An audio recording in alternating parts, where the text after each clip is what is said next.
some of my previous videos, I've spoken about my growing list of games that I either want to play, am in the process of playing, or have played previously. I wanted to dive deeper into one of the main reasons I leave so many games unfinished. Choice. Essentially, I'm spoiled for choice. At the point of recording this, I've got over 250 games in my Steam library. Add to that a handful of consoles and some Origin titles, and I'm swimming in games. Far too many to play through completely. Sure, a lot of those I've finished already or played once and will never play again, but the vast majority of these I still plan on playing sometime. With so many games to choose from, how do I pick one to play? Making a decision has never been my strong suit. I'm always the last order in a restaurant, and I can spend hours deliberating on what film to watch. If given too many choices, I often struggle to decide.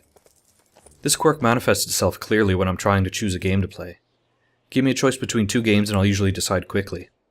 Give me a dozen games to choose from and I'll sit there like a chimp staring at a monolith. When I was a kid, the situation was a lot different, mainly because I had no choice. I was usually stuck with one or two games for Game Boy or NES. Oh, you wanted to play something else? Too bad, games are expensive. Come on, you've only had that one for a year.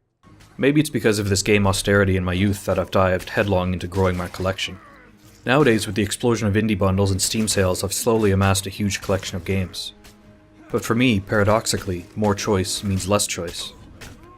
Right now I've got half a dozen games on the go, and dozens more that I still plan on playing at some point in the near future.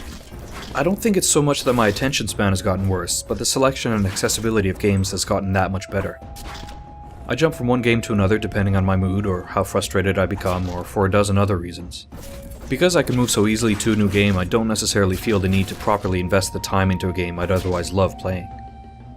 Sometimes I think there's definitely something to be said for a less is more approach to a game collection. Now, I'm not complaining. Poor me, I can't decide which one of my games to play. This is definitely a first world problem, but I see it less as I'm bored because I've got nothing to play, and something closer to I can't decide because I've got everything to play. Even though there's a shelf, virtual or otherwise, full of games, I can't choose just one. I don't want to waste time playing something I don't really want to play, but this means I waste time deciding what to play. More choice has turned into less time to focus on each game. I've been trying to play one game at a time, but then I feel like I'm neglecting my other games. Sure, I could play another few hours of Dark Souls, but Wolfenstein New Order is sitting there waiting to be played. There's also Fez ready to batter my head some more. And don't get me started on the fact I still haven't finished Bioshock. I don't know what the solution is. Should I just pick a game at random from a predefined list? Or just play whatever I feel like at the time and ignore the feelings of neglect? How long should I give a game before moving on to the next one? There's a tension between feeling like I've gotten my money's worth and respecting the time and effort the developers have put into the game. Oh, and also how much fun I'm having playing that game.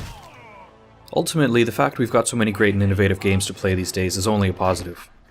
Being spoiled for choice is an indicator of how strong the games industry is at the moment, but doesn't help me work through my growing list of unfinished. Now, if you'll excuse me, I've got a stack of games staring at me with plaintive eyes. You never mind